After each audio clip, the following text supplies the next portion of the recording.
All right, welcome to the Week 9 Forum. This week we address another of the intermediary institutions that are intended to funnel and aggregate citizen participation. So what do I mean when I refer to political parties and interest groups as intermediary institutions? This is actually a term that political scientists have borrowed from the discipline of economics. In economics, an intermediary institution is a financial institution that facilitates the efficient movement of funds between lenders and borrowers, which improves economic performance. Political parties and interest groups fulfill a similar function in politics. Um, they help citizens better to understand and to act on their interests.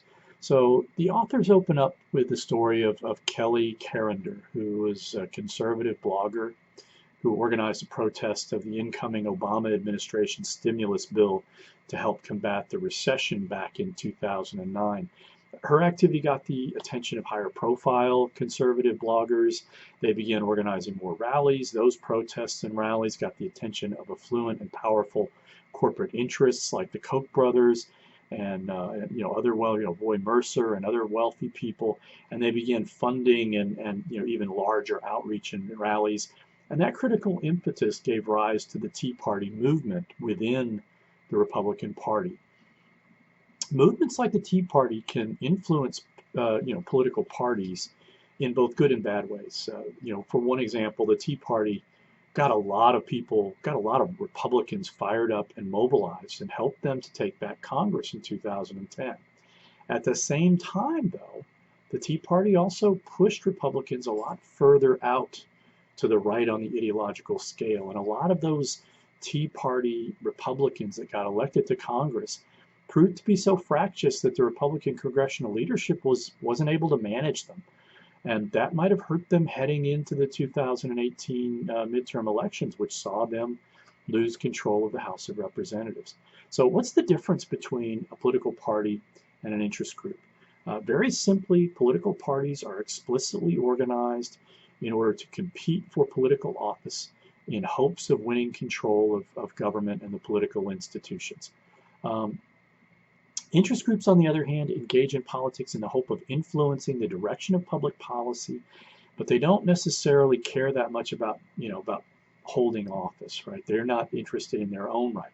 They're much more motivated by their own narrow interests. And of course, economic interests are usually the most kind of coherently organized. In an important sense, political parties in the United States function as a focal point for those interest groups. And parties in the United States are effectively alliances of interest group, and I'll talk more about that in a little bit. To the extent that parties perform that role in coalescing interests and citizens into a more or less coherent whole, parties are a necessary part of any functioning democracy. I think it's important to note that the Constitution is silent on the issue of political parties, and the framers themselves viewed factions as obstacles to democratic governance. They believed that rational governance required individuals that were disinterested and capable of looking at the interests of the whole. The framers themselves were deeply skeptical of the prospect of factions playing a useful role in politics. And that's pretty ironic, given that several of the early framers, in particular John Adams and Thomas Jefferson, participated in kind of creating the first political parties. The text notes that we've gone through 6 identifiable party systems since the ratification of the Constitution. The parties themselves have changed, right? From the Democratic, Republican, and Federalist to Democrat, and Whig to Democrat, and Republican, but all the American, party systems have shared one important factor. Only 2 parties have a realistic opportunity to win control of government. The last time a third party won control of government was 1860, and in fact signaled the death of the Whig Party and the birth of the Republican Party as a major party. Another important point from the text is that the United States has a 2-party system, that doesn't mean that we don't have other parties in addition to our 2 main parties, the Democrats and the Republicans.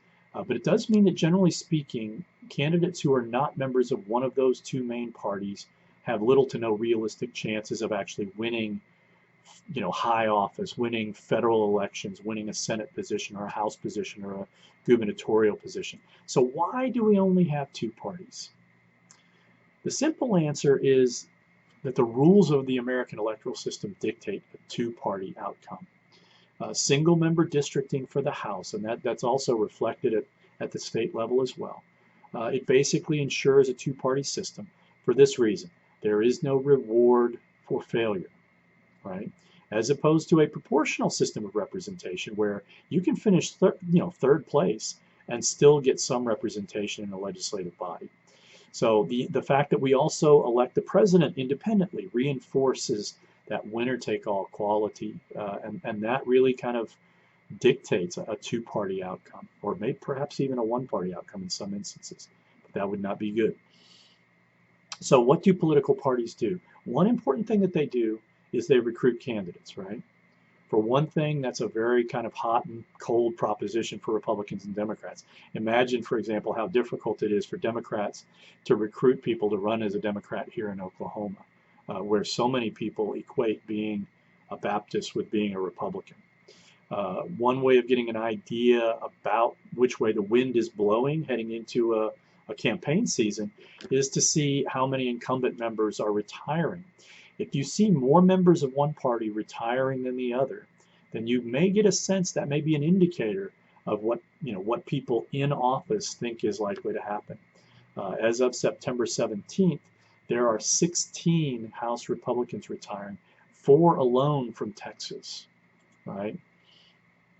And in the meantime, there are only 4 Democrats that are looking to retire, and that's sort of the normal thing. There are usually anywhere from 10 to 15 members of both political parties that are looking to retire, and that's basically just reflecting people aging out.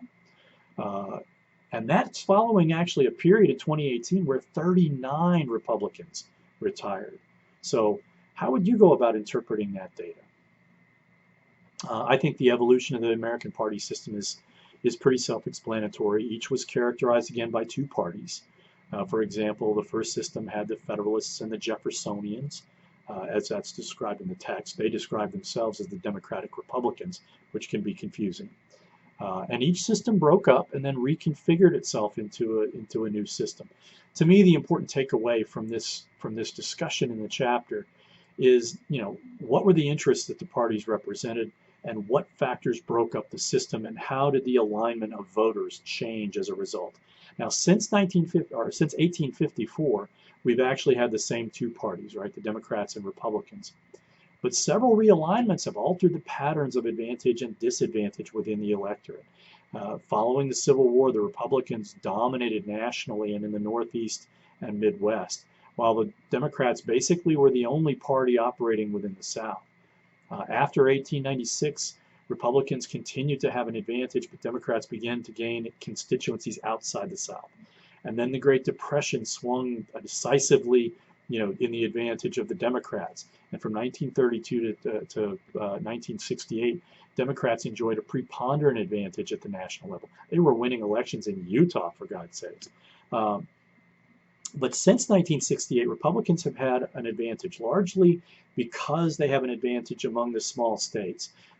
States like Oklahoma are not just Republican; they're strongly Republican. Okay, but we appear to be entering a new period of competitiveness. So, are we potentially confronting a new realignment? And if so, who do you think will have the upper hand, and why? Another important aspect of American parties is that they are what we political scientists call catch-all parties. That basically means that ideology wasn't the defining feature of either political parties. Both parties had liberal and conservative wings, which meant that they could compete throughout the country, where ideologically speaking, one ideology might be stronger than another. One thing that has happened to both political parties is that over the course of the 20th century, events in the world have caused those parties to engage in what I call a process of ideological homogenization. The Democrats have increasingly become a liberal to moderate party, while the Republicans have become a conservative to moderate party. And one of the consequences of that ideological purification of the parties is that they increasingly view electoral competition in zero-sum terms. A win for Democrats is clearly a loss for Republicans and vice versa. Another consequence of that is that whenever governing control switches hands, the party in power spends a considerable amount of time trying to undo the achievements of the other party. That didn't used to be the case. And that's an important reason why our government at the federal level has become so dysfunctional and frozen with gridlock. American political parties, as I said, are coalitions of groups, right? Coalitions of interest groups. So what are the dominant interests in today's Democratic Party? What about the Republican Party? Both parties have changed quite a bit in terms of the interests that have predominated. For example, in 1948, the Democratic Party was a party of unions. And that was a time when close to 35% of the entire workforce was a member of a union, both public and private sector. Okay? Practically, that closely tied the Democratic Party to the interests of middle class and working class Americans. How has the Democratic Party changed since the 1940s? What accounts for that change? I think that the erosion of unions has had a big part of what's caused these changes in the Democratic Party. Figure 7.3 on page 221 also highlights the role that identity plays in party affiliation. One of the misleading things about that figure, if you look at it, it suggests that political independents are some huge factor at every democratic level with, like men, 40% of men identify as independent. But what does that really mean, right? How many self-identified independents are actual independents? Which would be what? Kind of split your vote between the two. As a political scientist, I can tell you that a person who registers as independent is likely to support one party over the other about 75% of the time. But which party those independents support varies widely from region to region. In Massachusetts, for example, I think it's, a majority of the registered voters are independent, but the independents break sharply for Democrats. While in Oklahoma, the independents break sharply for Republicans. So what does it say about American citizens that so many of them claim not to care for either party, yet supports one party over the other most of the time? Last thing I want to mention about the American electorate is turnout. American voters, turn out at much lower rates than just about any other affluent democracy. What are some factors that explain low turnout? Do you think that the fact that just under 60% of eligible voters over the last 4 election cycles turn out, is a problem?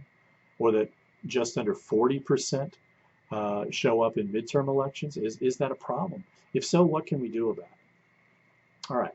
Hopefully I've given you plenty to think about and react to for a good discussion this week. As always, let me know what you liked about the chapter, what opened your eyes, which aspects of the chapter did you struggle with?